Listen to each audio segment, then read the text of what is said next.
and Miranda and Carla, but they may jump on here in a minute. Or maybe I can't see them. So.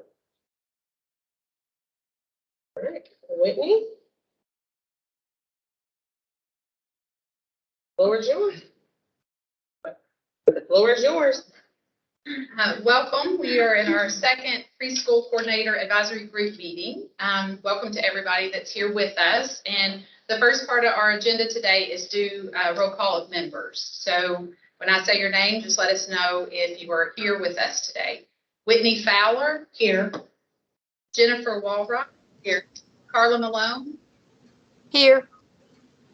Anna Shepherd. I'm Kim Grubb. I'm her designee for this time. Thank you. Barry Lee. Christy Lewis. Here. Miranda Reed. Monica Heffron. Here.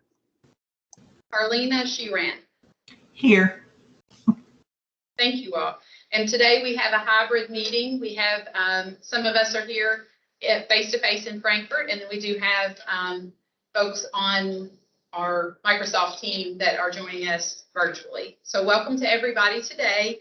And before we go on, we would like to congratulate Barry Lee, who's not with us today, on his recent appointment to Superintendent of Casey County School. And also Miss Anna Shepherd, who has a designee here for her, but to let her know that we congratulate her on being appointed Superintendent of Floyd County Schools as well. So congratulations to two of our members with those accolades. And then we have a guest with us today, Veronica Sullivan, and she is going to just give us a welcome. And she is the Director of the Division of IDEA Implementation and Preschool. Thank you. So I'm here on behalf of Greta Hilton. Unfortunately, she's unable to be with us today, and she did want me to send her apology. There was a scheduling conflict, but I do want to say thank you all again for taking the time to devote to this group. I think this is very important. It's exciting to see some faces in person. I do want to say that too. I look forward to seeing all of you online in person soon, I hope.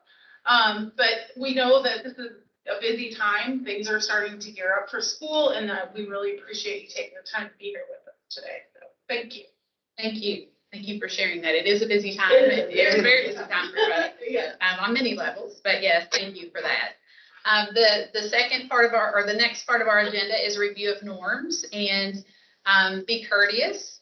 We would need to honor everyone's time, be ready and prepared, and then exhibit generosity of spirit. So we're going to respect the different experiences and viewpoints, and this is a place to be honest with each other during this conversation. So those are a review of our norm. The next agenda item is review and approval of our last meeting minutes, and those meeting minutes are in our Google Drive. They were in the April meeting folder, but I know they now have been moved into the July 28th folder. So we'll just wait.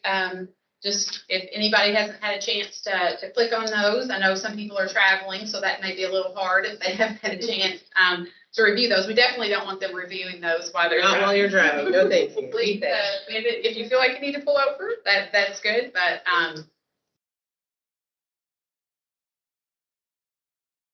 so hopefully everybody before now has had a chance. So I was just going to ask for a motion to approve the minutes from our April meeting.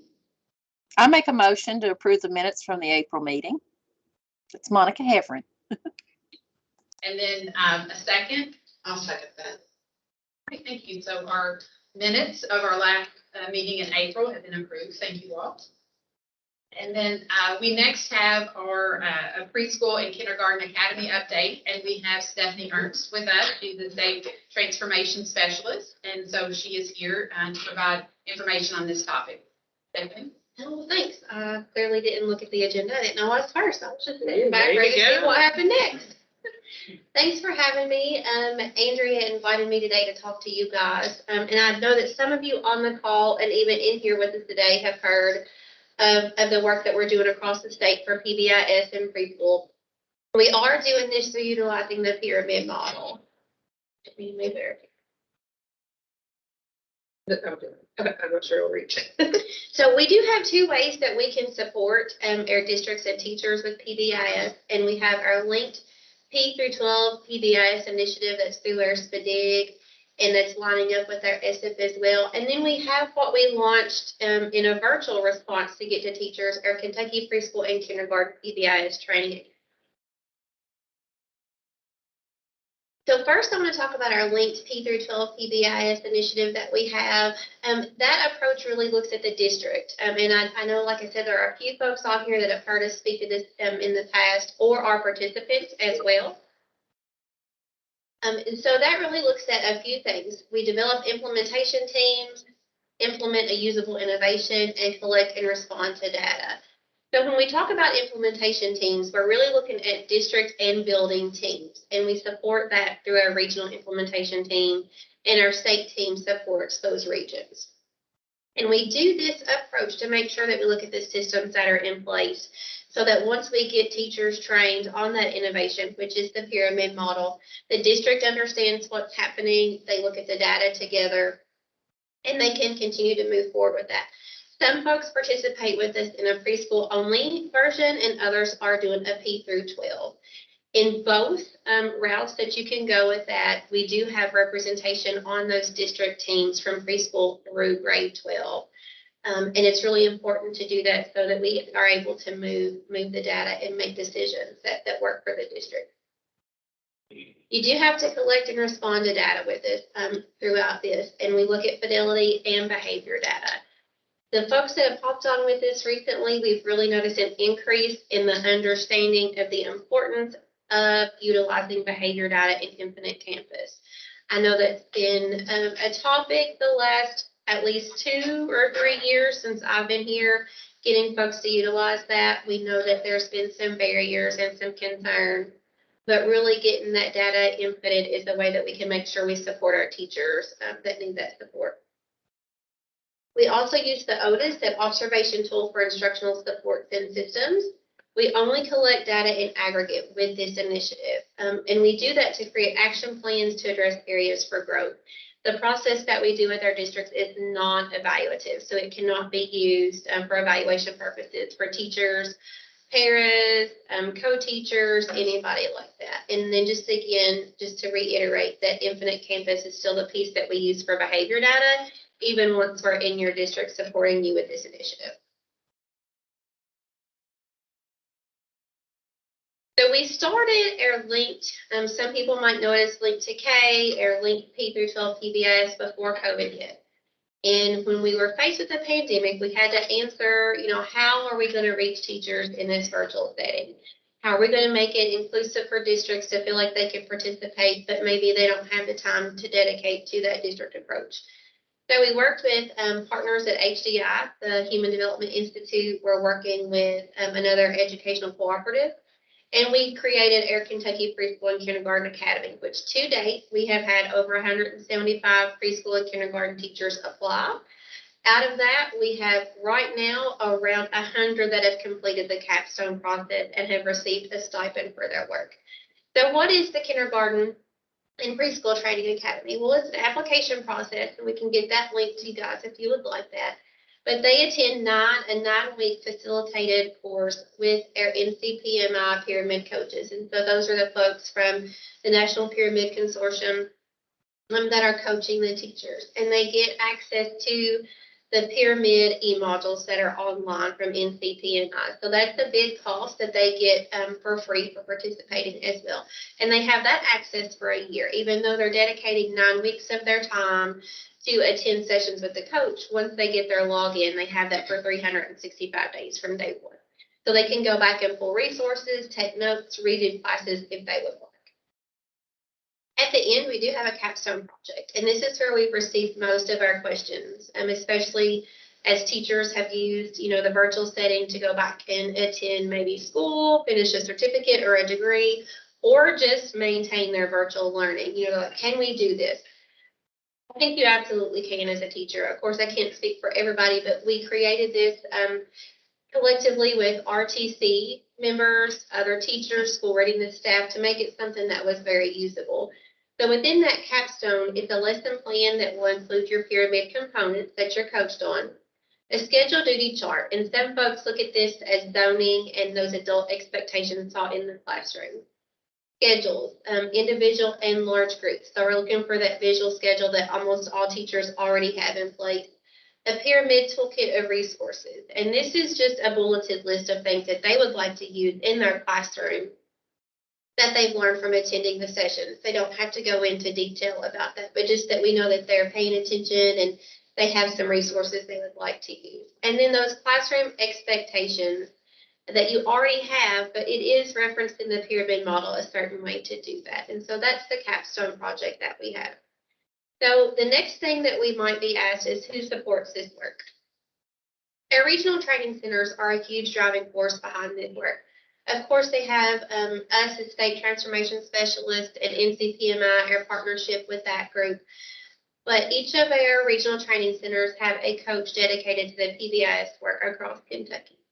So I've got that for you guys up on the screen. In Anderson, we have Angela Brown, Ashland, Carolee McAllister, Berea, Misty Head, Callaway, Lisa Rogers, and Simpson, Laura Miller. We also have Kathy Meredith, that is one of our coaches as well, and she fills in as extra hands for coaches that have additional districts or multiple districts that have participated in the Academy for SCORE, those capstones. What did you say her name? Kathy Meredith. And then, of course, there's me, and I've got my information for you guys up there.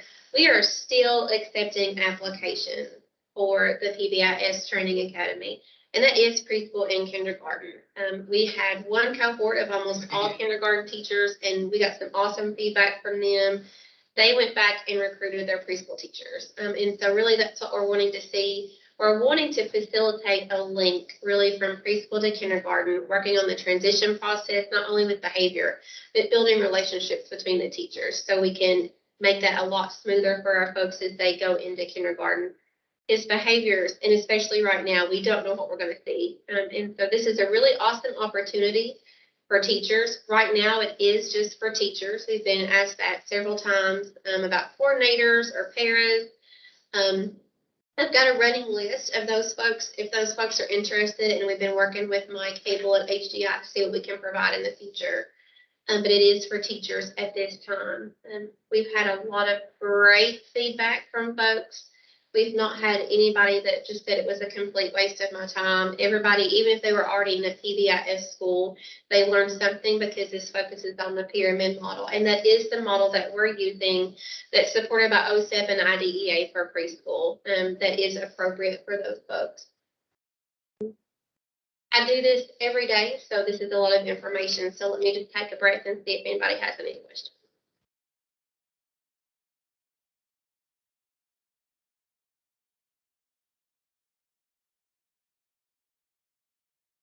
Stephanie, this is Christy. I just want to thank you so much for this opportunity. It has definitely changed our preschool teaching staff. They were the information they were given was just invaluable. And so I just want to thank you for getting this started. I also want to thank our Callaway County Regional Training Center. Lisa has been fantastic in supporting our staff as we move forward and prepare for the school year. And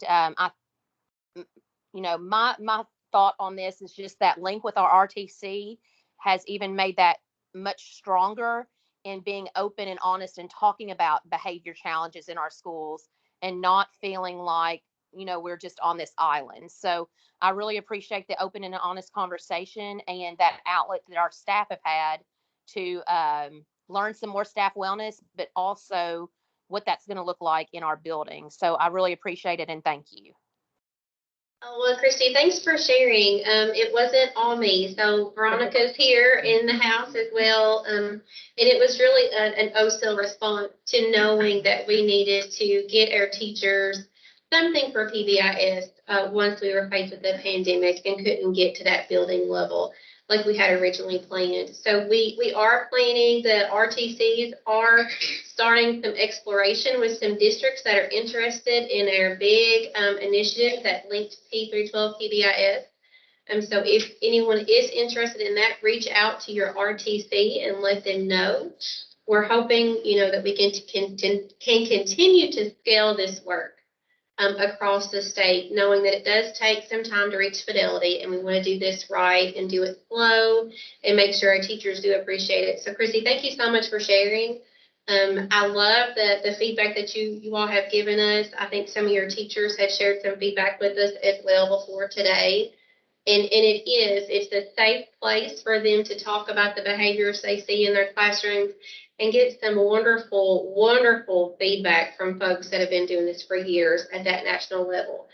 All of the coaches from NCPMI have stayed in touch and continue to send resources as they've been updated from the pyramid model as well. So I know we're excited.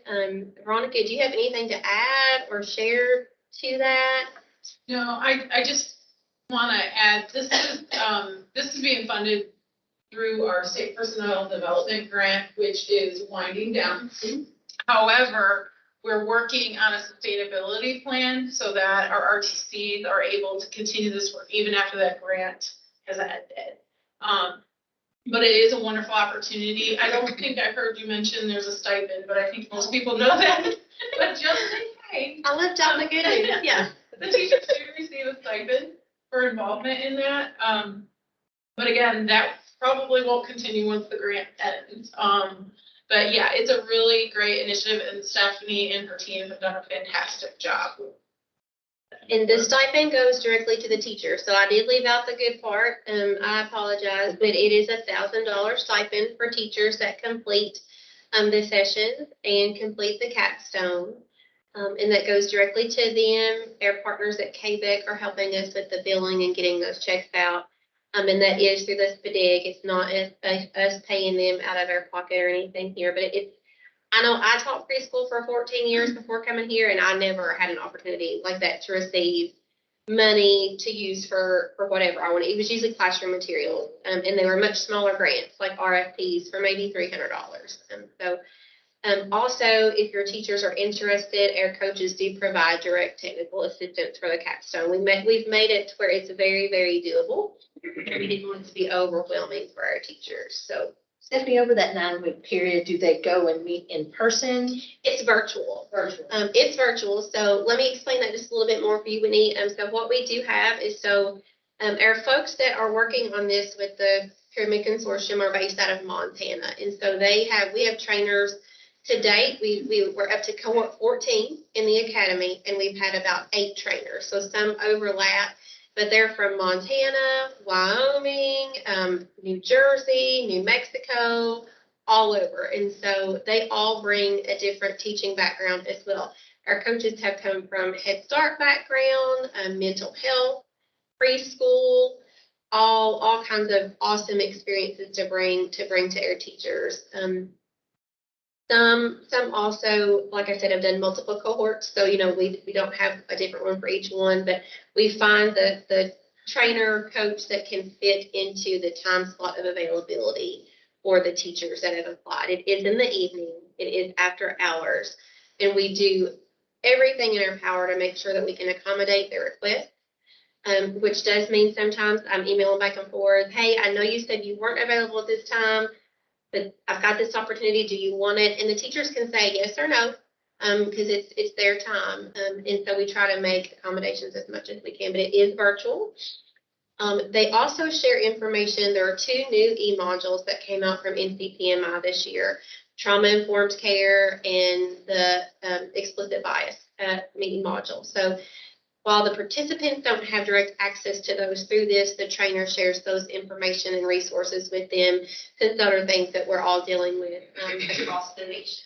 So we are one of about 27 states that are doing some work like this virtually with NCPMI. So we're definitely trying to move some mountains in preschool and hoping that this is a good use of our participants' time. I think so far it has been. We've not received anything really negative.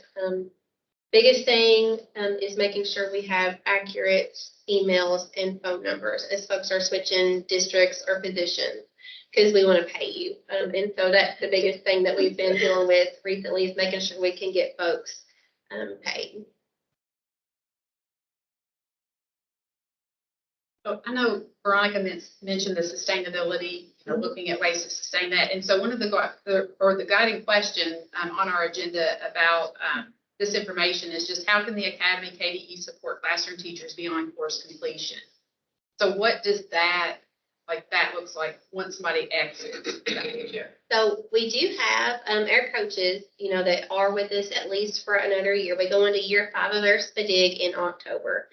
So those coaches maintain communications with the folks that have completed the 9 sessions in the capstone.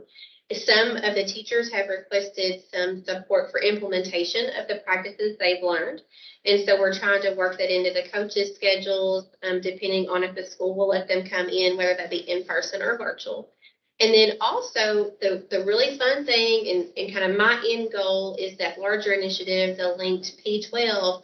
We've had big pockets of interest from teachers. And when I say big pockets, I'm talking some districts have had 7, 8, 9, 10 teachers apply. So those folks have come to the RTC and said, hey, we're interested in the big picture. We want, district support, sustainability. We want to look at our system that we need to have in place to not only maintain the PBIS supports that they've learned, but future initiatives as well. So we do have those conversations going on within our RTCs right now.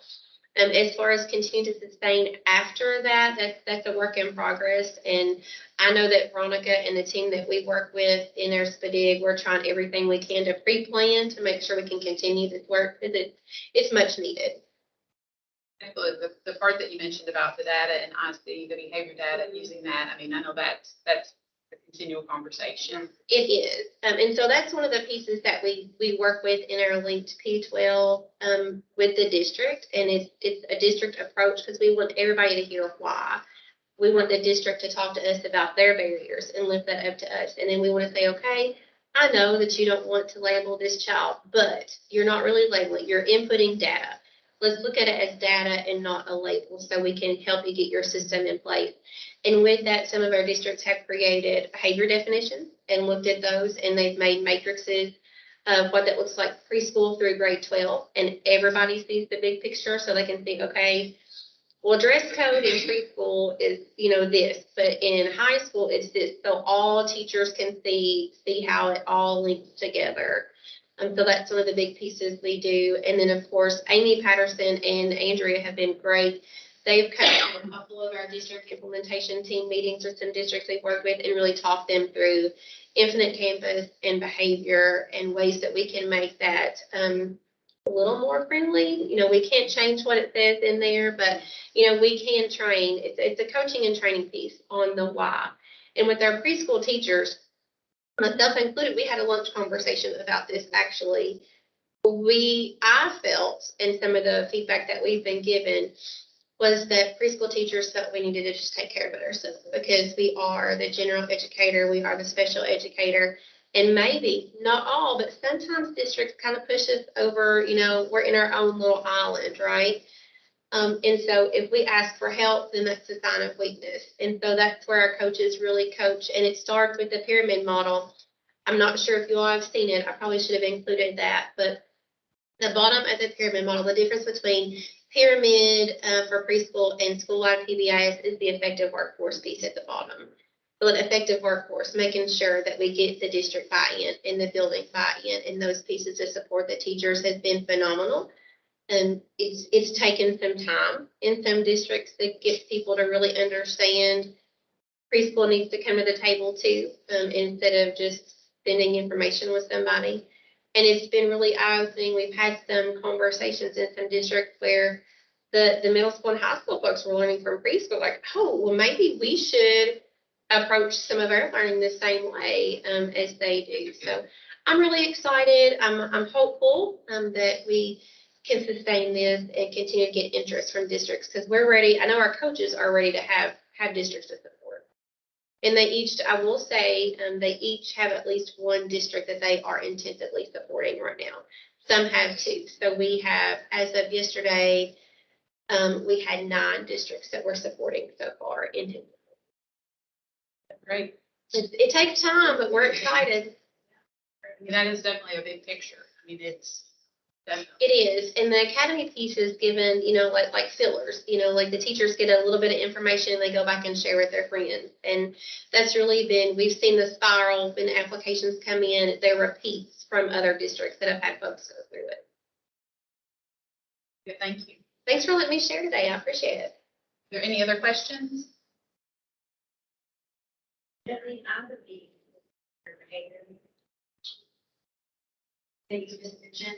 Sure.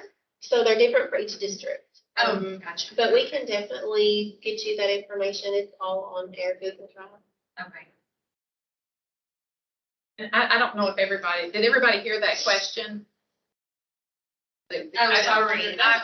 I just wondered, I can repeat it, or you can go ahead and. Sorry, I just mentioned that I was interested in seeing the behavior definitions, and Stephanie clarified that they're different for each district. I think one of the ways we can best communicate with each other is by having a common vocabulary and a firm understanding of what definitions of things like that. So I was just interested in seeing that piece of the work. Yeah, no, that's a good question, Becca. So thanks for bringing that up. But that's one of the pieces we work with the district implementation team on, is letting them kind of feel that and see what that looks like for them. What do they see assault in preschool? What do they think that might be?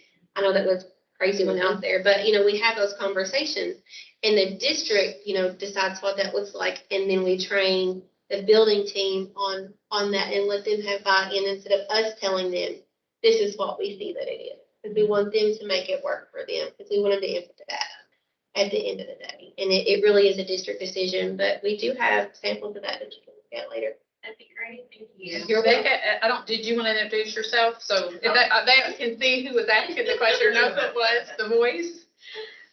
My name is Rebecca Atkin, and usually I'm behind the scenes, and typically that's where I like to stay, but I am interested in this piece of the work and seeing how we can possibly use that, in some other work that's more than preschool, because one of the common things that I say and that I hear is you can tell when someone didn't go to preschool.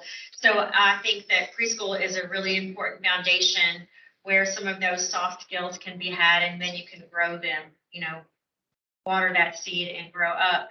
And so when you mentioned that that's something that these behaviors, the high school people have said, oh, we can use some of these skills here. So that's it's an important connection in my opinion. Thank you. I figured they could see the room and maybe we were like, trying to figure out whose voice that was coming from. So thank you.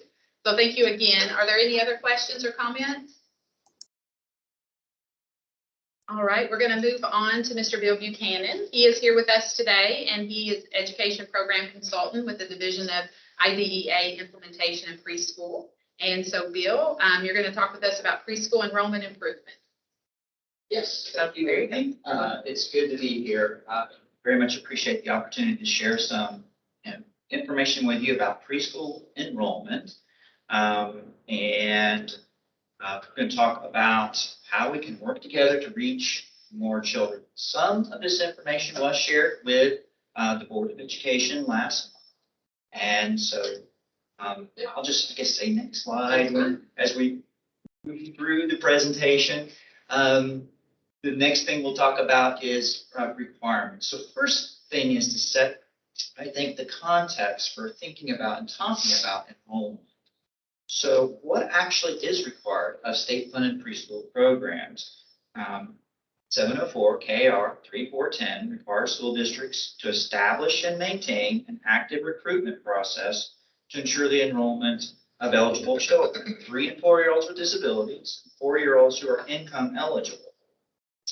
You may notice it's very similar to the child fine policies and procedures required by IDEA Part B, as well as Kentucky's child fine regulation. By having this in place, it ensures that school districts, having these policies and procedures in place, ensures that school districts are locating, identifying, and evaluating children.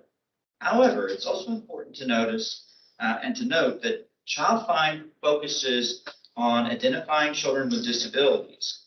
children with disabilities in need of specially designed instruction.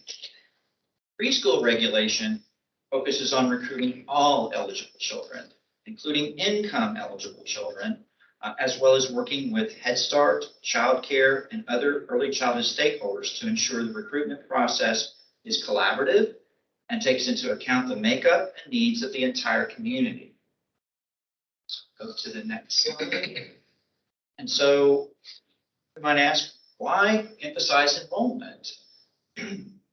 We know from the research, 85% of brain development happens before age 5. Millions of neural connections are formed in the early years. Children need stable, caring, interactive relationships with adults for healthy brain development. Becca's point earlier happens in early childhood. And we know when there's prolonged stress during childhood, this is harmful to brain development, and this can lead to problems with learning, behavior, physical, and mental health. Prevention is possible through high-quality learning environments provided by state-funded preschool programs. High-quality, state-funded preschool programs provide the foundation for success in school and life, and a foundation for a healthy, meaningful, and fulfilling future. You see, this is in terms of what is going on in Kentucky. When you look at Kentucky data, according to a 2020 study of kindergarten readiness predictors by the Kentucky Center for Statistics, children who qualify for free and reduced lunch who attend public preschool, including Head Start, are more likely to be ready for kindergarten than those who do not. It's also true when we look at some of the long-term studies. Many of you are familiar with Abecedarian and the Perry Preschool study. Well, there was a study released just this year, a few months ago, from economists from University of Chicago, MIT, and Berkeley, the study of the Universal Preschool Program in Boston. The study found that the program led to long-term impacts on educational attainment, as children were more likely to graduate from high school and enroll in college. Cities here in Kentucky are taking notice about the benefits of preschool and the cost effectiveness of this approach. For example, Owensboro is in the process of building a voluntary, universal early childhood system with the support from the Public Life Foundation and multiple community stakeholders. Next slide, please. So, is access really an issue in Kentucky? We realize, I think everyone recognizes that the pandemic has had a role to play in our recent enrollment drop. We will look at numbers in a moment. But I want to, again, create some context before we look at the numbers. As mentioned earlier, school districts are responsible for implementing child find policies and procedures. However, and we realize the pandemic has had an adverse impact on student enrollment. Can we expect that enrollment will just rebound on its own? National data may help us answer this question. Each year, the National Institute for Early Education Research, NEAR, collects a wealth of information about state-funded programs. In addition to quality measures, NEAR reports state rankings in 2 areas related to access to preschool services. 1, percentage of 3-year-olds enrolled in preschool, and 2, percentage of 4-year-olds enrolled in state-funded preschool.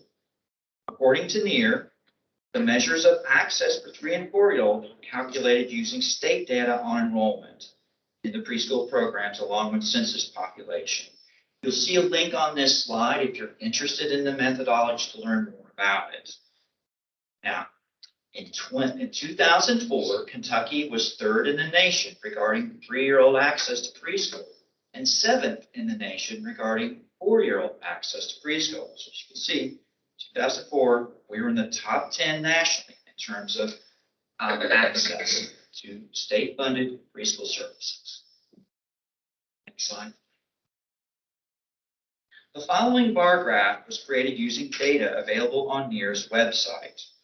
This shows Kentucky's national access ranking for 3-year-olds from 2010 to 2020. As you see, we moved from 5th in the nation to 10th in the nation, and we're pretty consistent relative to other states in terms of providing eligible 3-year-olds with access to the state-funded preschool program. Next slide. Again, using data available from the NEARS website, this graph shows Kentucky's national access rankings for 4-year-olds from the same time period, 2010 to 2020. You see, we've gone from 14th in the nation to 23rd in the nation. We're neither improving nor maintaining access to state-funded preschool relative to the progress occurring in other states. One more time. Okay, for comparison purposes, during the same time period, our neighbor, West Virginia, has maintained a top 10 ranking nationally in terms of access, dropping slightly in 2020, about to where we were in 2004, from 3rd to 6th.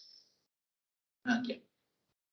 Also during this same time period, Alabama has improved 4-year-old access to preschool, moving from 33rd in the nation to 17th in 2020, about where we were in 2014. Now, in fairness, there are many differences between Kentucky, West Virginia, and Alabama in terms of administrative structures, in terms of regional differences. There are differences between West Virginia and Alabama. However, West Virginia and Alabama have voluntary universal preschool made available through a mixed delivery system of school districts, child care providers, and Head Start providers with a high rate of collaboration and participation. Alabama requires the use of a curriculum incorporating early childhood standards that are aligned to kindergarten content standards, as well as to teaching strategies, goals, objectives. All classrooms are supported with a coach, and there's extensive monitoring to support continuous improvement. In 2020, Alabama met all 10 of NEARS quality benchmarks. Kentucky in 2020 met 8 of 10 benchmarks. We too provide high quality services here. So next slide, please. So, as I said, national rankings tell us a little bit of the story, but we need to also look at the actual numbers, right? Because we could be doing really well, but other states may just be doing better, right? They're just progressing in terms of ensuring access to state-funded preschool services at a faster rate than we are. You might be maintaining. But let's take a look at the data and see what the data shows us. And what we see here is December 1 enrollment patterns for 3s and 4s between 2010 and 2020. The dotted red line indicates the at-risk 4-year-olds and enrollment based on December 1 count. And the solid green line indicates 3s and 4-year-olds with disabilities. And in 2020, not on the graph here, is an additional 2,000 students who were not eligible for preschool services who were also served.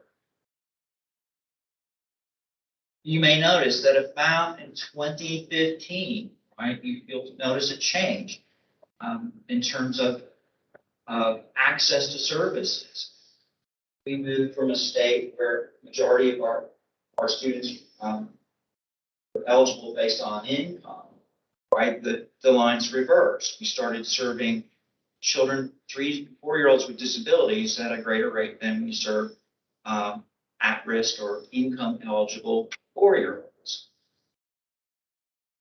And of course, in 2020, we see the effects of the pandemic. Okay, and the next slide shows us the aggregate of those totals for the same time period. And as we know, the pandemic contributed to this year's significant drop in preschool enrollment. As the earlier slides suggest, Kentucky is not keeping pace with other states in terms of ensuring income-eligible 4-year-olds have access to high-quality preschool.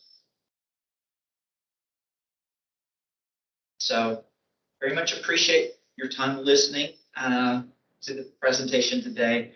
Together we can transform K-12 education by building a strong foundation in the early years.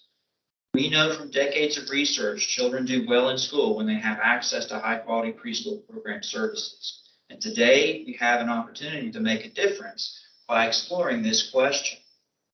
How can we increase enrollment of 4-year-old children who are income eligible for the state-funded preschool program by all of us working together?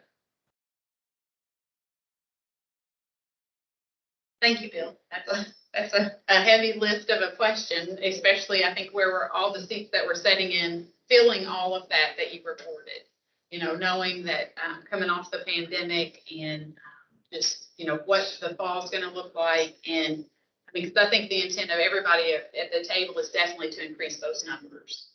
And I know it looks different for each county, each city. I mean, it looks different. So, I mean, I think that's a great question. And I know our guiding question on the agenda was, you know, post-pandemic, you know, how can we increase those numbers? And so I'm just going to, you know, throw it out to the group to see, you know, if there's anything currently that you're doing or any ideas that you have, or, you know, anything that you would want to share in that, and as we all work to increase those numbers for August. I'll share that in Scott County, we're using more social media. I think during the pandemic, teachers found out that a great way to communicate with families was through alternative routes, so social media and other ways. I don't know why, but I think we've gone away from the day of having phone conversations or even face-to-face parent conferences. Parents are more into messaging and receiving messages that are short and to the point. And so we've used our Facebook page to have sort of a pre-registration form where parents can just literally go in and not have to talk to anybody and give us all the information that we need to know about that child. And then we follow up with them to determine whether or not they're eligible or they need to go to a screening. But that we've captured a lot more families, I think, that way. And we see a lot of that being shared. So if one family sees that, they're sharing it with other families that they know have young children. So that, I think, has helped us. Sorry, No, Whitney. go ahead. I know we talked about bringing our numbers and comparing, but, you know, as soon as we started seeing more and more about the uptick of cases, more and more my phone has started to ring saying, I'm not real sure now that they're coming. Yeah. You know, and in my relationship with Head Start, we're not a blended program, but we work very closely together to provide children with full day options. So if they go to Head Start in the morning, they come to me in the afternoon and vice versa. So we can give a lot of kids a full day of experience. Plus it helps with childcare for our families. But in the middle of the pandemic, I know it hurt both of our numbers respectively because they didn't want to send their kids to me in the half day. And I was a little leery about sending my kids to them for the half day because of cross transmission, you know, and I didn't surely want to, I mean, I was in the situation where our preschool staff had to be quarantined for 14 days. And so you know, it would be more of a burden on the families if we had done that because then we're just running a double risk. But I'm like Jennifer, you know, I use my social media probably not for me or my family, more so as I use my private account for reaching families. So I have made it a point that every family, I have got them on, they're friends with me now. And one of my preschool teachers found this great website. It's called Poster My Wall. And you can go on there and create handouts and flyers and invitations. And so you can customize them to the color of your school. And so I just try to put those on there daily on my page, and then they get shared out that way. Great. I was going to say for us we've moved to online registration. We've had it for many years, and it's optional for preschool families because we do still have families that want to do the paper application. And initially, I mean, just a few years ago, people weren't using that. We would have it available. We would have, you know, Chromebooks available in the office, and we would say, would you rather do it, you know, on the computer? No, we want to do paper application. And then COVID hit, and our online registration numbers have just skyrocketed. And I think now, I mean, I'm so glad that we already had that established and ready because I think it has been beneficial, and we have definitely seen a really big increase in families getting on and starting that initial application with us. Right, because before they had to come into the office, and so that was just one more exposure. So now, everything's being done virtually. We actually now have increased to 7 ways that families can bring us their documents. We have a secure data Dropbox that someone in our district built us. We have because there's families that still want to come in even though we're taking appointments, or walk-ins, and we have a Dropbox out in front of the building with envelopes and applications. So if a family comes, they can fill it, and it's a locked box that we check. Yeah, we do have that. In the evening, and then we have just created, they can go to their school and the school can courier it to us. So we provide now a flyer of 7 ways, and we didn't have that. We had ways they could get it, but we increased that to 7. We were pretty excited about that. And I think families are definitely using whatever fits their needs and meets their family's needs to get the information. Yeah. And I'm the point of contact for the families, and it's just me in Harrison County by myself, so I don't have anybody to help me. My staff helps me when they can, but they're not contracted for the summer. And so Harrison County, it's not a small county, and it's got a lot of back road miles. And so, we've driven, miles and miles and miles just to take one packet to a family, but in this day and age, I'm going to do whatever trick that I can do to pull out of whatever, and that too shows them that you're willing to go that extra mile for them. So it makes them feel a little bit more comfortable in sending their children to school. Yeah, I will say utilizing your family resource center people to, especially some of the rural families or families who maybe have a hard time filling out paperwork anyway. Maybe because they're from another language or just have a difficulty with reading. That's been a huge help too, to have that person to be able to take those things and help them fill that out. And just, I'm sorry. Just the number of parents that call that have 3-year-olds that they're not going to qualify, but they just are desperate into getting their child into something because they want to go on and get that base. And that's the hard part is, they won't qualify, but then where do they go? Something that we've noticed is, I was looking at our data yesterday, and I came to the realization before, but we had 97 kids that we've screened so far for incoming students, and only 70 of them have qualified. I would have thought that more would qualify, but I think truly some of our parents have taken the time since they've been off with COVID, and they're really working with them on some of those foundational things, and then they're not qualifying for us. So that has really been eye-opening to me. Something else I'm thinking as well is I don't know that I'm utilizing social services, the cabinet, enough.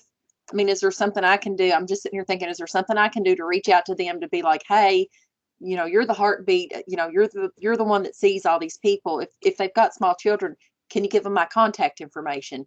Can you mention to them, oh, what about preschool? Maybe having the forms there, or, I feel like I'm underutilizing that group, and they're probably, they know about my kids before I do. So with the poverty piece of it. One thing we did this year that we tried, we had a income open enrollment week. So we advertised it as an income open enrollment week, trying to really focus on providing enough people there to be able to help families fill out the application, then be able to turn in the documents we need to be able to make the decision. And we advertised it as trying to make it the quickest turnaround possible if they came in with everything that they needed. And we did end up with several families that stopped by bringing part of what they needed or needing some help with applications.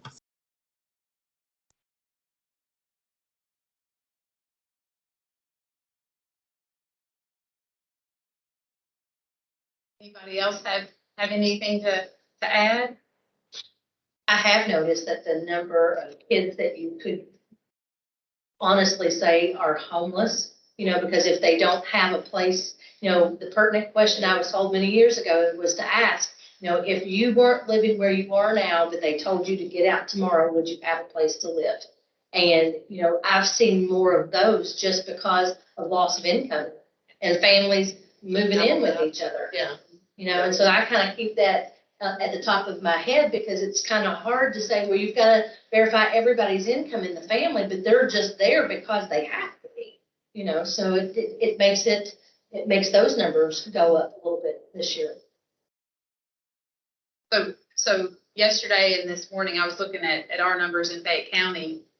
And just as we've been processing applications, you know, over the last couple of months, we have noticed that our over income numbers have increased. Like they don't qualify because families are working overtime and there's more opportunities for work and they're missing the cutoff, by just a few $1,000s.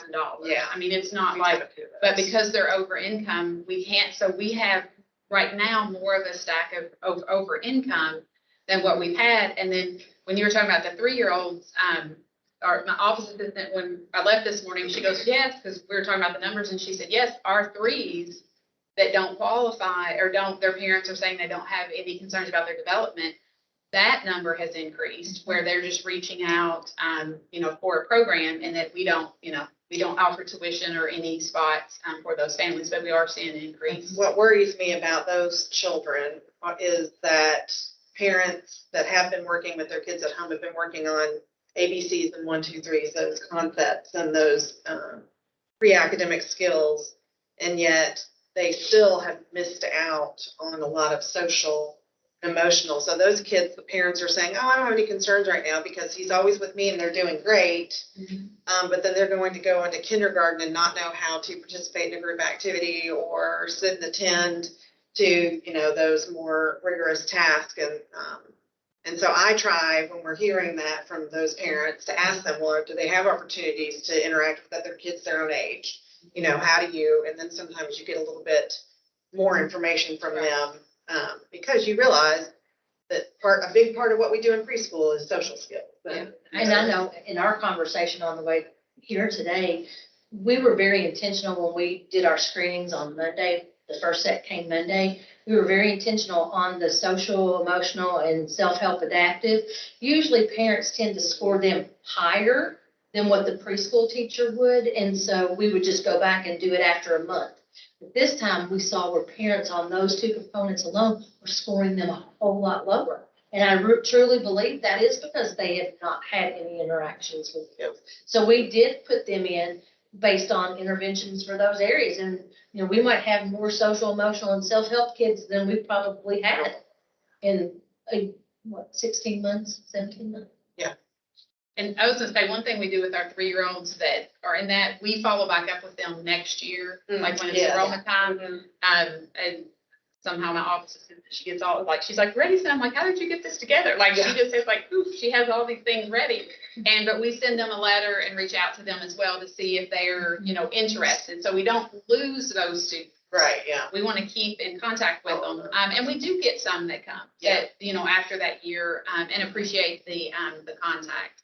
But, so right now she was looking at our incompletes that we have, and we're up about probably 20, incomplete applications than what we are. I think we have 170 incomplete applications right now. And that's, when I say incomplete, they're missing one of the 3 components of address, income, or the current immunization. Right. Those 3 main things. And so that's what we're getting those. But she said last week that number was 150. And this week when she counted, she was like, it's now 107. And so, and again, we're getting out the message and getting information to families.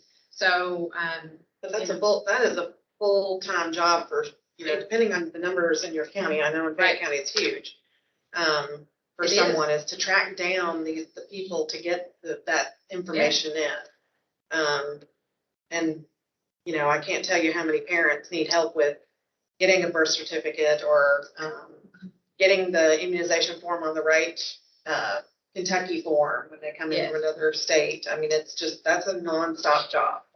It is. Really is. And because what we don't ever want is a family to feel like the delay. I mean, even, if it's a week to get a letter in the mail, or 2 weeks, depending on the volume, that keeps them out of the program. Right? Like they had the momentum to sign up, they were excited, and then it took, well, they didn't get back to me fast enough. And some families think that's, 12 hours, which is, I mean, we kind of, and then some families, but again, we don't ever want that to fall on us, that was a barrier for families, but Right. it is a constant, which I'm sure everybody, I mean, it's just a constant thing that we're working on is processing applications. But everybody seems excited for their children to be back in school. Yeah. Like everybody that we've talked with are very, very excited.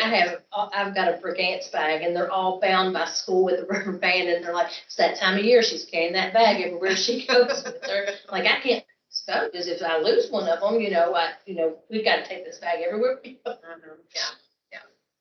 I've been really shocked we've got a screening today, and it was packed, and I think, there's people are starting to think, oh gosh, school's going to start. So I'm really excited to see how it goes. But, usually you can get those kids social emotional because they have a hard time separating from their parents and this, that, and the other. And these kids, and it's because of COVID, we're not letting the parents come in, and, we're just kind of greeting them at the door, grabbing their kid, and you wouldn't believe how many kids just go with us. And I'm just like, come on, put up a tussle, come on, because you want them. I mean, that's really a good sign if they can't separate that, they've got some social issues and they're just not having them. It has really blown my mind this year. Whitney, this is Christy. I did put our numbers together and we're a little bit different. We are having a little bit of a struggle getting our numbers. We usually have around, annually, we serve about 270 preschool Head Start students combined. And usually around now, we have about 200 applications and we're at 150 right now. And our struggle when parents are calling in is, they're just concerned about their child's safety. And so it's a little bit different for us. I love your idea of the Dropbox. We have the Dropbox for sending in information, income, but I like having that application there. We usually try to do that over the phone or one-to-one, but that might be a great way to support families who have different schedules as well. So I'll try to take that back and implement that idea. But it has been, we have seen that huge decrease for us, at least for right now. But also, as the big kids get back in school, families will be calling us. So I'm not too discouraged by it yet. I just think since our big kids don't go back to school till August 24th, it will be a little bit later that we may be at a rush at the very end, and that's okay. But continuing to support families and knowing those health and safety protocols that we have in place and being a positive voice, I think will also help families. But I did get those numbers together. So Thank you. Thank you. And I'm sorry. I always call that they saw the bus syndrome, because it's like when those first round of buses go out, it's like, oh, wait a minute, I need my child enrolled. So I'm like, exactly. I have hope. Yes. I did want to say that Dropbox, it was created by somebody in our tech department. We actually call it Pete's Dropbox because Pete's the person who made the Dropbox. So in our office, we're like, Pete's Dropbox. And, but he created that for us right at the onset of COVID, when we knew that we weren't going to be in the office, because we have families that will email us their Social Security cards, their pay stubs, their W-2. And that's a real concern for safety for their, their identity, that if something happened, there was a breach. And so we tell families that please don't email us. It is not safe. Here are 7 ways.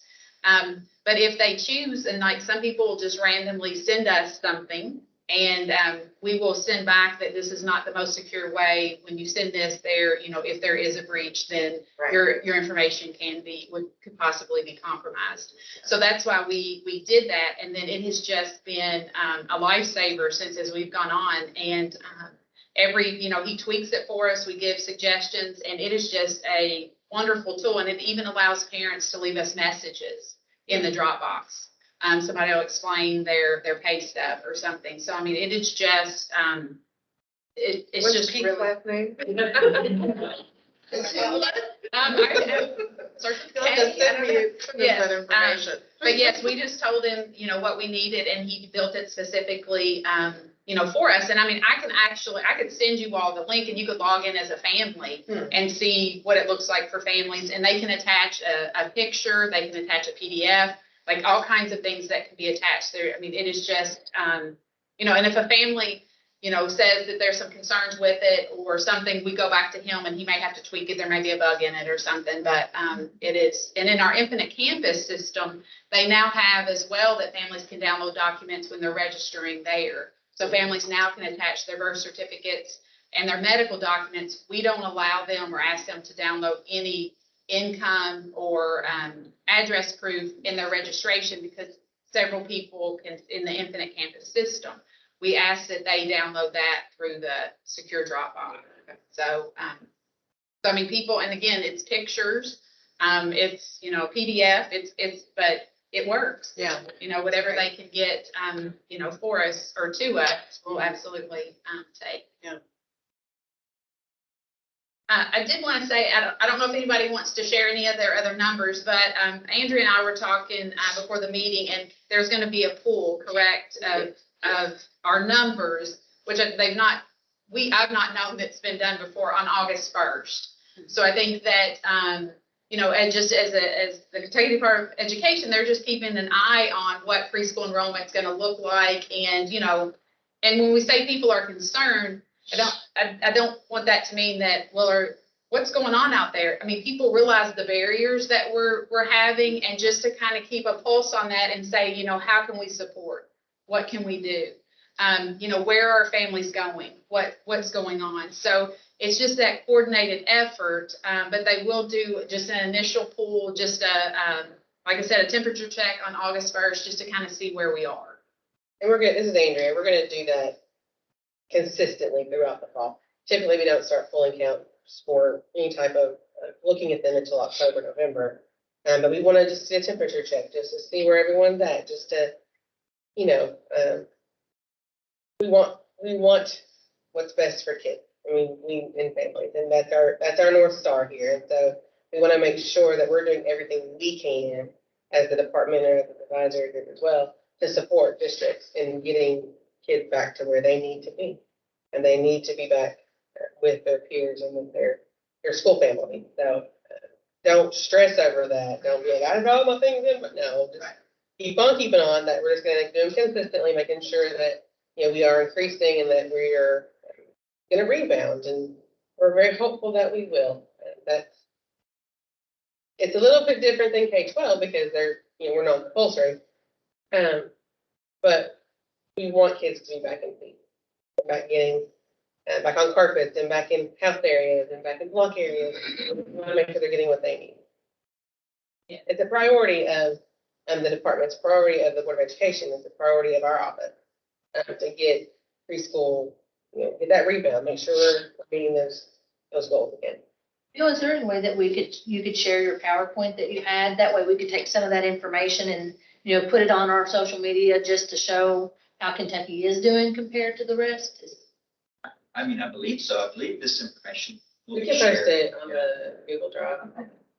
Right. I just want to echo what Andrea said, our gratitude for the information that you're sharing, the feedback that you're providing us, right, as well as your colleagues across the state, providing ideas of how to improve access to the high-quality state-funded preschool services you provide. You are doing so. We know kids do better. They're more likely to be reading on grade level by end of third grade. They're more likely to graduate from high school, college and career ready when they've had these high quality experiences. So, but that doesn't happen unless they have access to those services. And so again, the ideas that you're providing, I hope, sparks the imagination of other coordinators across the state, as well as look for ways to partner, right, with Head Start and child care to ensure all kids have access to high quality experience. I just want to share just an anecdotal that happened last week, and I think this group will appreciate and understand the sentiments of this family. A family member of mine went to the doctor, and had a logo on their shirt that sparked conversation, and it led to preschool. And the doctor shared with a family member that their child was in an elementary school preschool, so it meant they're in a state-funded preschool program, and that the teacher that the child had saved not only her son, but the whole family during COVID. That if it wasn't for her support, we wouldn't have made it as a family. And she said the services that my child got from her and the others at the school, meaning therapy, other things, said it has changed the trajectory of his life. And I mean, so my family member called me right, guess what? It was just so excited, but it was just that random conversation. And we would never have known that. And it was just a community conversation.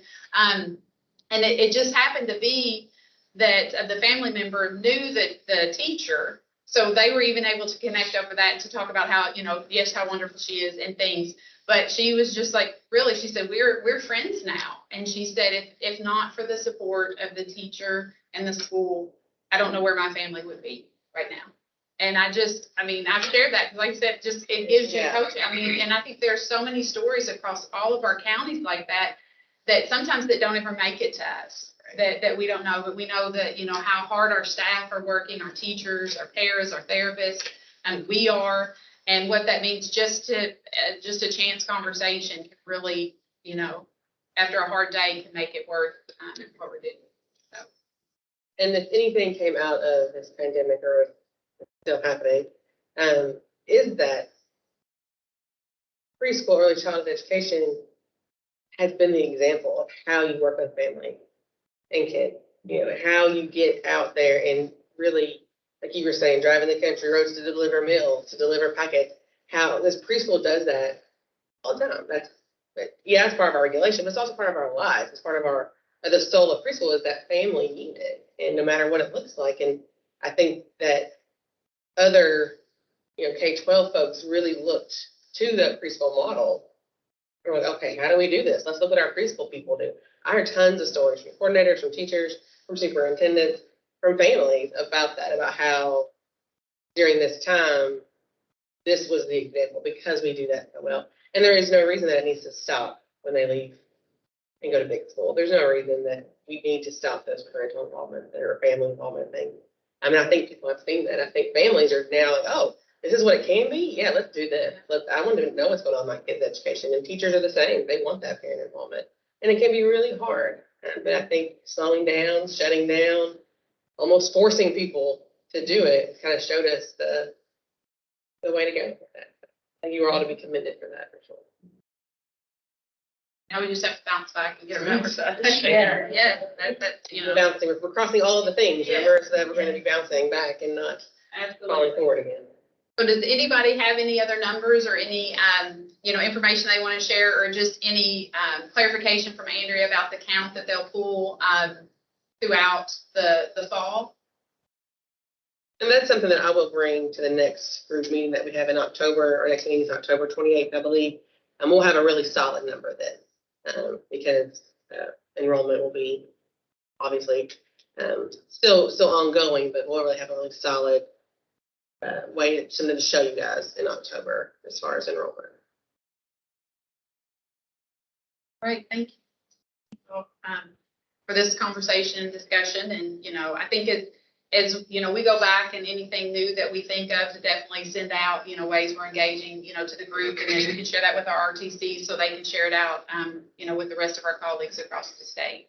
It might be useful, if you guys want me to do it in the Google Drive, or Joe can do it as well, as to put like a Padlet type thing where you guys can just drop ideas. That might be something, a way that you don't have to do it now. You can go back, or something strikes you, or you find Pete's number and you want to share it with everybody. He will be down in my office. Why? Because I called it Pete's Dropbox. I'll work on doing that, and I'll get with Joe and work on getting something set up in there, a place where you just drop your ideas. That way we can pull from them. Because we all have great ideas to share. And I think, and like you just said, taking them back to those coordinator meetings with your RTC, that's super important. Spreading the words within your region. Andrea, if you just send me that information, I will make sure it gets in the drive. There you go. So we've touched on a lot of topics. I think some of our guiding questions that's actually in the next part of our agenda. It's the preschool coordinator advisory group priority work. And so there was a question on there, the first one, behavior support for teachers. And so Stephanie, went over all the great work that's going on there. And then the question was also what supports are needed for teachers regarding challenging behaviors. So I definitely think this is one resource,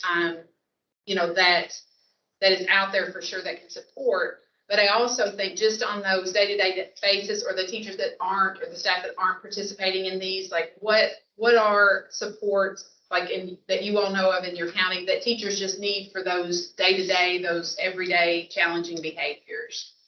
And then the kind of the next part of that is, what could KDE do to support those? Like if we come up with, things that teachers may need, or what can we do, and partner with KDE to brainstorm how to get those resources out.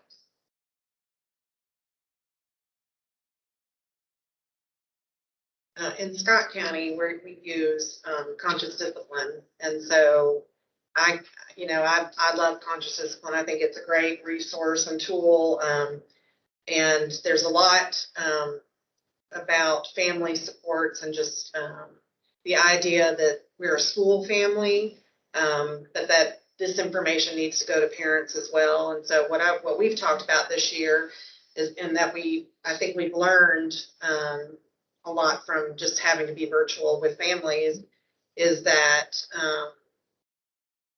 the more information we can get to families about behaviors and how to address those, the better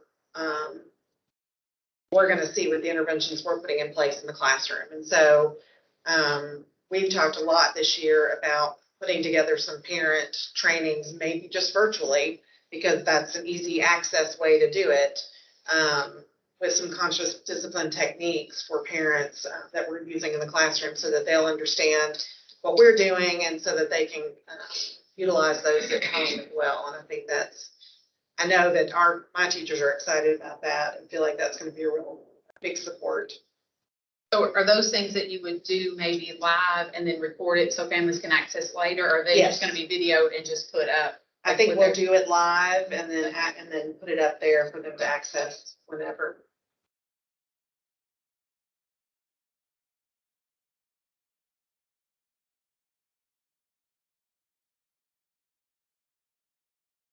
And so that we can utilize those year to year, not reinvent the wheel. Yeah.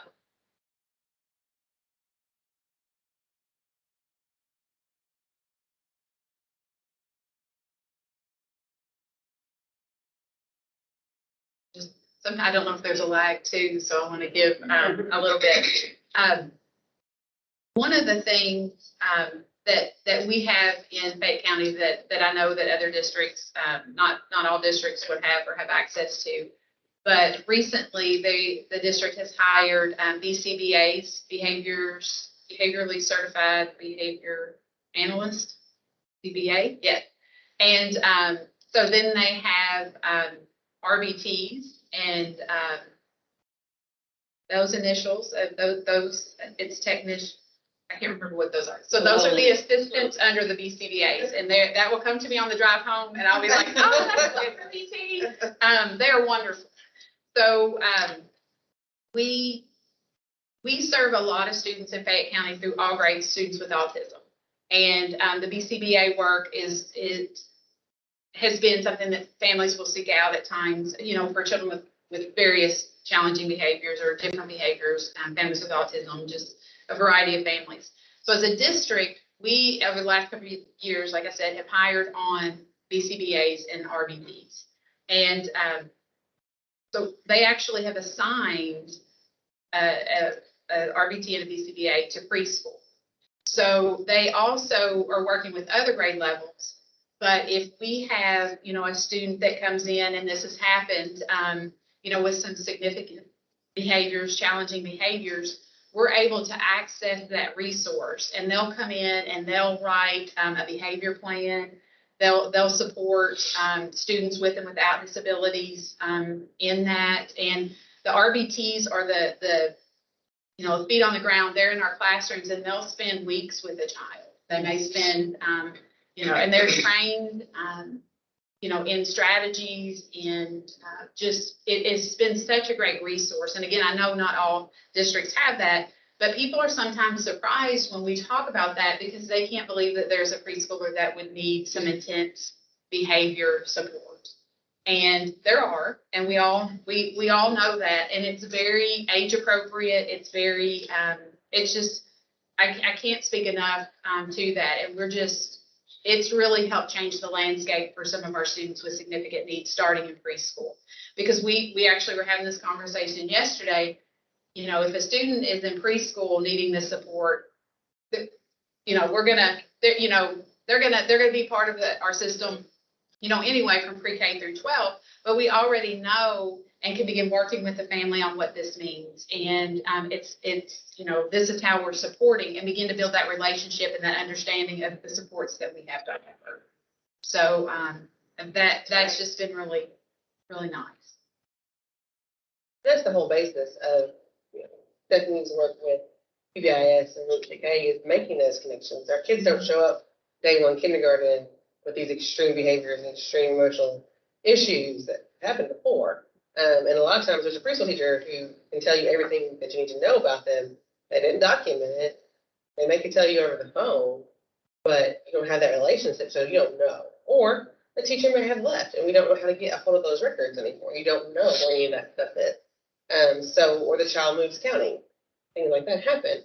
So making that connection stronger and opening some friend eyes that, a 3-year-old can talk to classroom. A 3-year-old can cause bodily harm to people. And it's something that I think you don't think about that. You think about, little babies, but there are some kids that have been exposed to so many layers of trauma that we can't even think about it. And they're showing, that trauma out in their classroom. So I think that's the whole basis, I think, of the PBIS work is to really make those connections and show, and to bring, as Stephanie was saying, to bring preschool kind of out of the shadows a little bit. I hated calling for help. I hated saying I can't handle this kid because it made me seem like I couldn't handle. You can't handle a 3-year-old. What's wrong with you? That kind of impact. And making sure our teachers understand that the trauma that our kids are dealing with, they may have secondary trauma from that. They may have the teachers have their own trauma that they're dealing with. And it's something that we don't need to be, not necessarily hiding is a bad word, but not asking for help anymore. We need to make sure that we're getting what we need for our mental health and our kids' mental health. Sorry, off my soapbox. I Googled because I thought, I Googled it's registered behavior technician. There it is. So that is who's under the BCBA. I knew that. I knew the behavior. Right. I'm like, I had to get that. But I will say one of the things that's definitely been a learning experience is sometimes the strategies used, they're appropriate, but they don't look necessarily like what we typically would use in a preschool classroom. And so we've had to have, conversations with our staff because, absolutely, you've not failed. You've done what you're supposed to do. We've tried all of these. Now we have to go to the next tier. And sometimes that's been a learning experience, for some of our staff as folks have come in because they're like, well, that's not what we do in preschool. That is not our norm, but we're talking about a child that, again, we're going up, we're moving up the pyramid and what's needed. And it's all inappropriate, or it's all appropriate strategies, and everything that is being done is being undone, and the BCBA is writing a plan and working with the staff. So we actually met this summer to develop a plan about how to bring the teacher in at the very beginning of those conversations. So in some cases, it doesn't feel like someone's just coming in and, modifying this behavior and, what the strategies are. So, but it's been definitely, and it still is, we'll have those conversations in August with staff. So.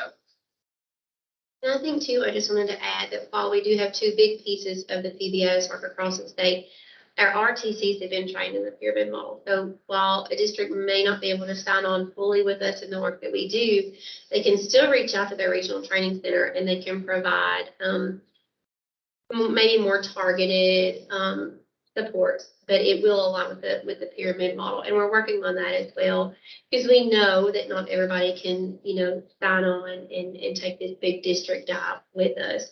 But the supports the RTC will be giving around behavior will be around the pyramid model as well. So they can continue to reach out as they have in years past and get some support there also if needed.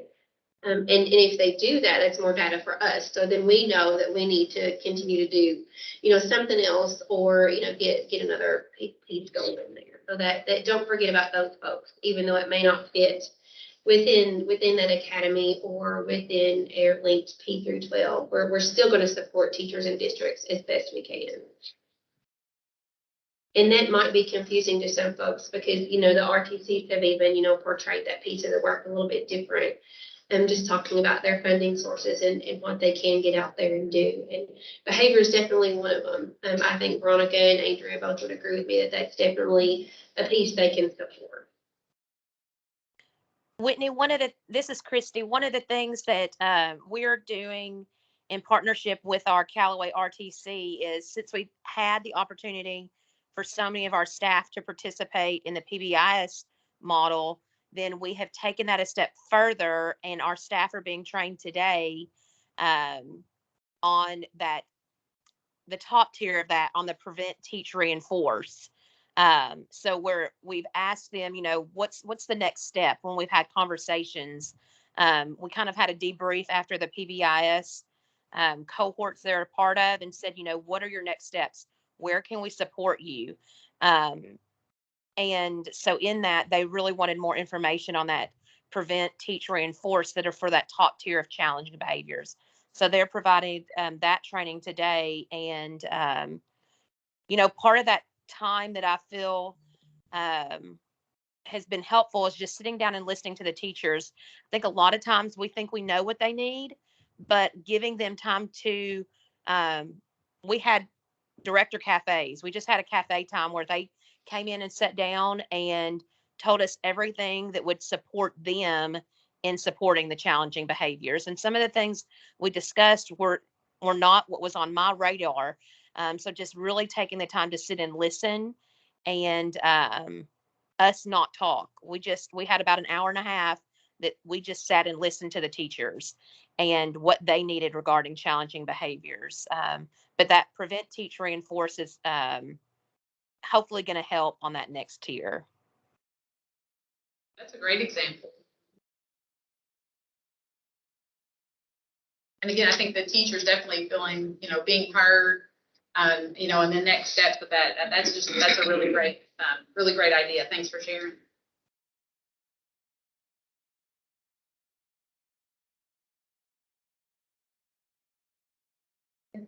Andrea, I had in my notes when we talked something about RTC coaches. That's what Stephanie was talking about. So would they be labeled coaches? That's what, when she mentioned that, I didn't know if it was like there would be somebody or if there would be a term coaches or. Yeah, so each RTC has the list that we put up there earlier. They have a designated person for the PBIS work. So that's the RTC. So those are the RTC coaches there, and we can get you guys. We can get that in an email sent out to you. I can get it to Andrea and she can send that out. Okay. So thanks for clarifying that, because I hadn't, hearing you talk, I'm like, there has to be a connection with what Andrea and I talked about, but I hadn't heard RTC code listed like that. So thank you, that common language of. Yeah, and as Veronica said, we are going in October, we'll go into year 5 of our SPDA, and that is how we're funded right now. And we're looking at opportunities to sustain that work, as we spoke to earlier, but definitely reach out to them. They can support as much as they can also. So, and one other thing I was kind of thinking in my head while you guys are talking, it might be a good time for me to lift up to our leadership group that works on this work, our communities of practice with the teachers that have completed the academy. I'm thinking this might really be a good networking for them, as you were talking earlier, Whitney, about, okay, what else are you doing after they finish that? Well, we could sustain potentially those cohort groups and having communities of practice. So they could have that group to come together and talk through, because maybe what's happening in Fayette, maybe somebody over in Marion has a great idea and that gives those teachers. That's an overarching goal that we've had for a bit, but because of COVID, we've not really gone that direction yet. But I think it's something we can maybe talk about and get going. I think that's great. I think that's great. And I think too, for initiatives, and I think as all of us in school districts, that we see initiatives come and go and then they end. And then I think, staff or where did that support go, or what did that look like even after they finished it? And to say the next step is a community of practice, you may or may not be able to attend, but this is offered and it shows that, there's, that it's important, and we just want to keep the relationships and build on this. And I think that's just a great next step. And I think, like you said, for early childhood, that can become a model for other grade levels as well, that we're continuing this practice. Absolutely. And some folks are doing that on their own right now. So that's why I'm thinking maybe it won't be a hard, piece to put out there or reestablish with folks that have finished for a bit. But they really do get to know each other in those sessions, and the coaches from NCPMI help them establish relationships with each other. So it is a good next step, I think, for us to maybe take that a bit further. I'll say we pulled out Ellen materials earlier this week to put on. I mean, they're dated. They're like, here, and we're like, Ellen, it has the teachers' names, but it's good work. Yeah. And we were glad to be able to revisit that. And so, I think that, and I was talking to one of the teachers that was on that group, and I mean, she was like, yeah, I remember doing that. And I mean, it's good work. It's just, we just need to make it more accessible. So, yeah. Great. Anything else on the topic of behavior supports? Right. The next guiding question was preschool enrollment. So I felt like during our discussion with Bill, we talked about just recruiting overall 3-year-olds and at-risk children. So I feel like we can skip to the last question: is teacher preparation and certification, the recruitment and retention. So this is a challenge, I think, for everybody. I can't see everybody's faces, but I imagine everyone's nodding their head that's on the screen. And, what is it as a, advisory group can we do to, support the recruitment and retention, or just strategies to take back to our local partners, our local universities? Because that's one of the things that I know is that, there's not as many people in the program in some of our surrounding universities than what there has been. So, what can we do as a school system to support that? So does anybody have any suggestions or want to get the conversation started? I don't know if this is a suggestion, but what's on my mind is that I would like to see information coming towards our instructional assistants because they're doing the work already. And I think they oftentimes don't know what's available and what's out there. Or they feel like they don't have the money to go back to school, or maybe they feel like they can't do it. And so some way of pinpointing them, I think, would be a good starting point.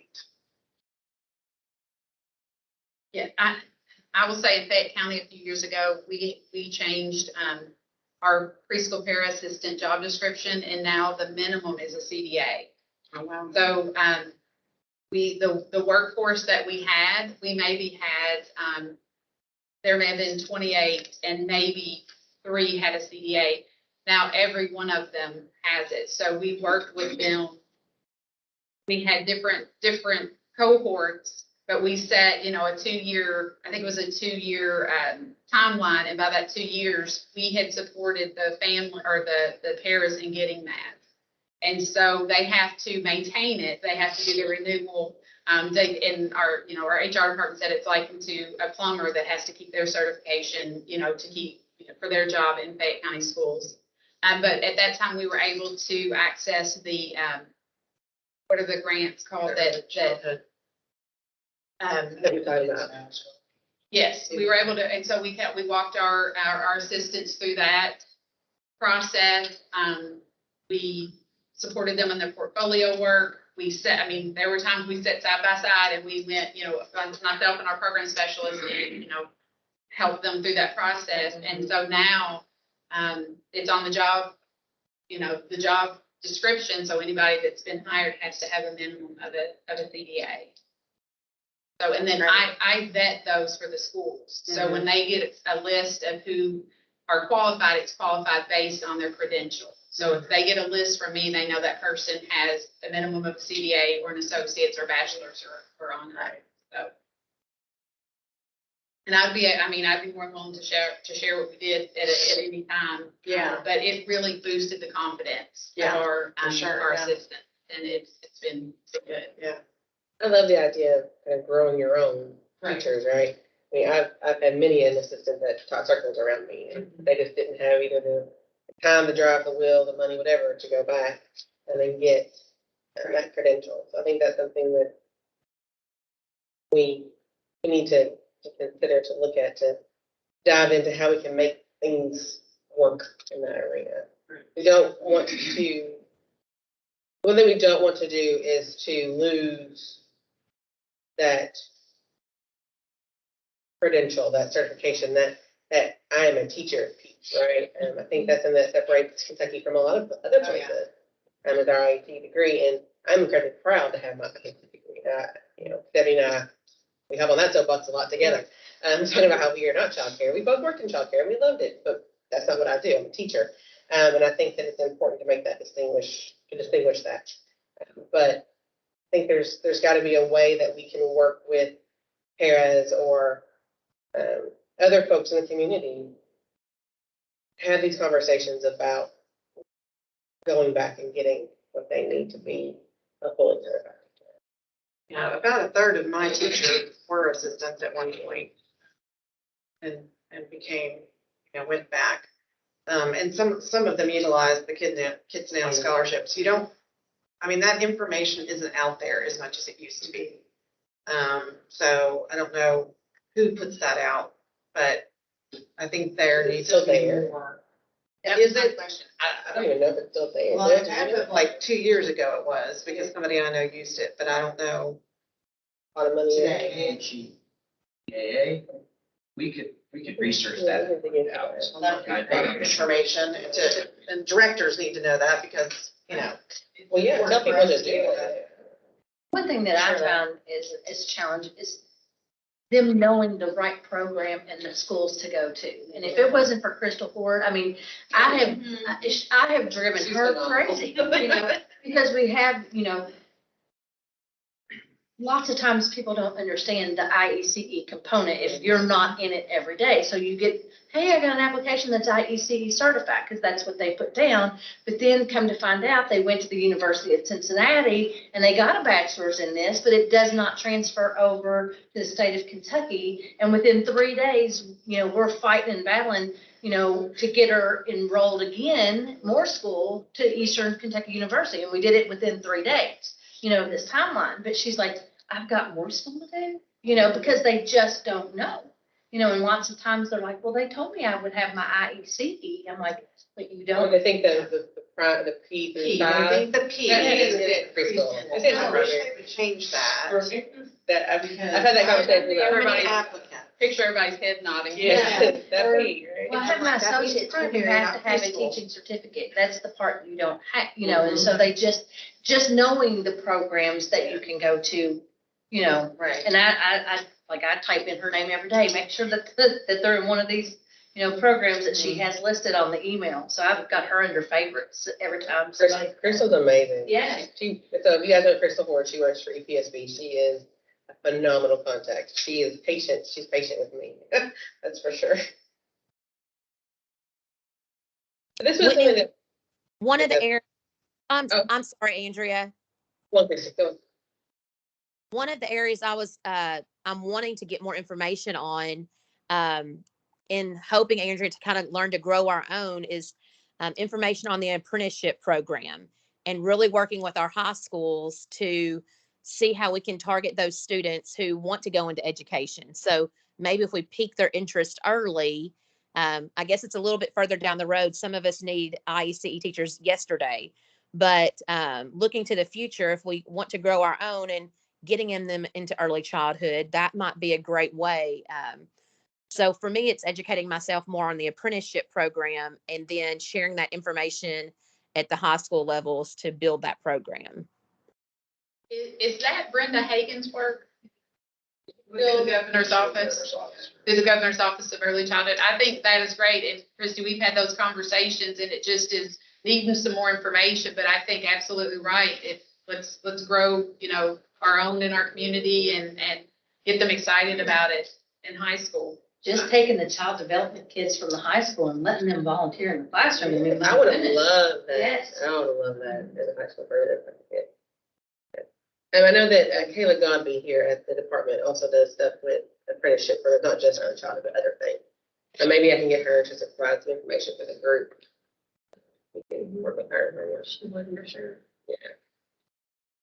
I'm just gonna let you, Andrea, and I know that it's been spread across the state, but just a reminder about the tuition assistance for the traineeship for special education, work for IEP. And I sent Andrea a link with the list of the universities that provide that. That's funded out of our office here at KDP, so it's a really good program. I think we shared that information in our last leadership meeting, I think, at PowerPoint. Dr. Steve Wright, yeah. Will you send that out again? Yeah, please. So I'll put all this up in the Google Drive so you guys can access it and then spread it about your region. Yeah, that program is a really great program, that traineeship. Yeah, any way we can find scholarships or money or funding, because that's the biggest barrier is finding some ways to pay for it. And I know, I don't know, I'll speak to Head Start.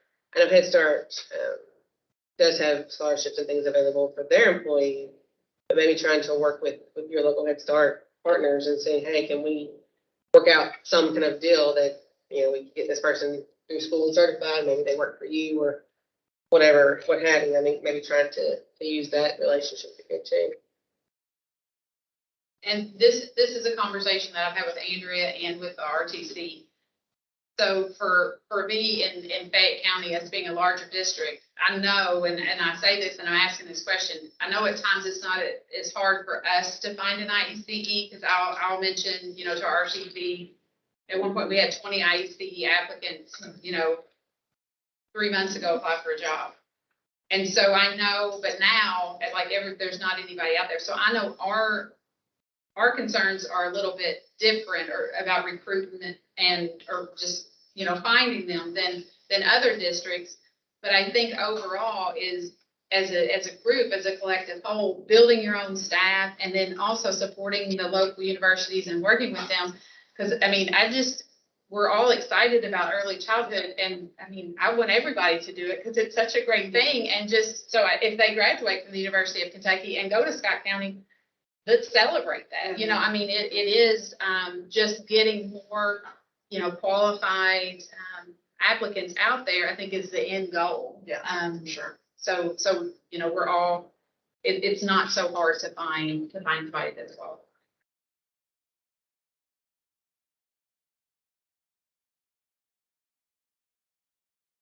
Anybody on Microsoft Teams that wants to share?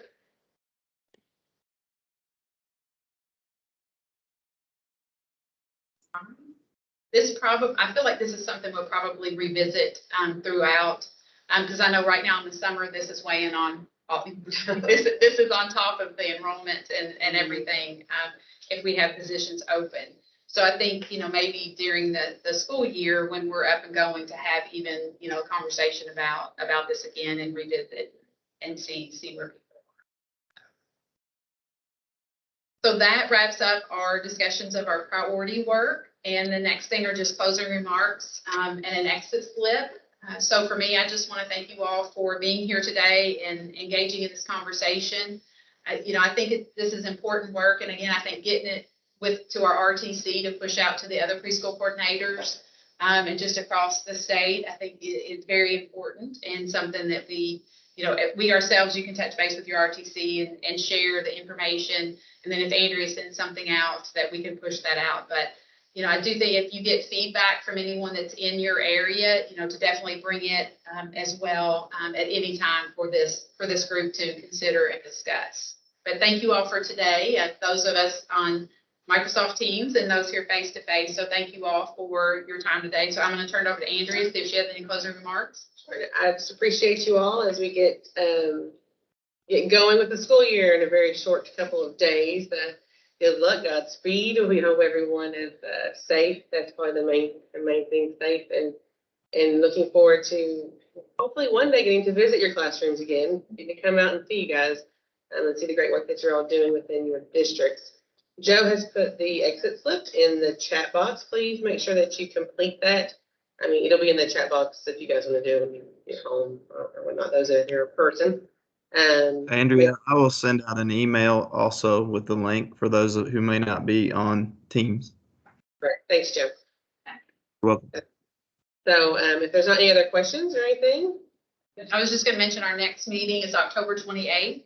And our first meeting, we were 10 to 12. This meeting, we're 1 to 3. And so we haven't really set a time for October. I personally was leaning from 12 to 2. Just as Andrea and I were talking, maybe you're a little bit more fresh, at the end of the day, some days, especially now in the summer, it makes, for a long afternoon. But it's up to the group. If anybody, does 10 to 2 work for everybody, or do we need to consider 1 to 3 or 10 to 12?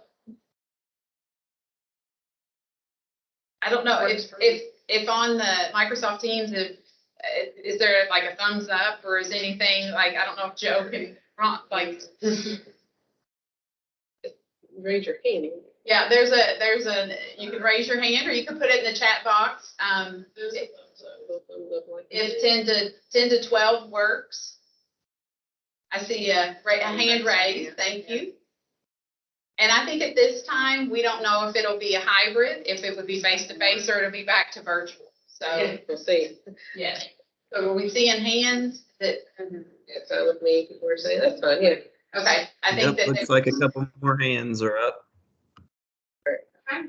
And we're in agreement that everybody here 10 to 12. So our next meeting would be October 28th. 10 to 12, and then the mode, I guess, the what will be still determined. to be determined. By COVID, I will say, in the next, when we get closer. But so I just need a motion to adjourn the meeting for today, our second preschool coordinator advisory group meeting. A motion to adjourn. And then a second. A second. All right, so everyone's in agreement that we are adjourning our meeting today. Thank Monica, you. did you get those for the notes? I want to make sure. Thank you so much, everyone, for participating today. Thank you, Joe. Thank you, everyone. Thank you. Take care.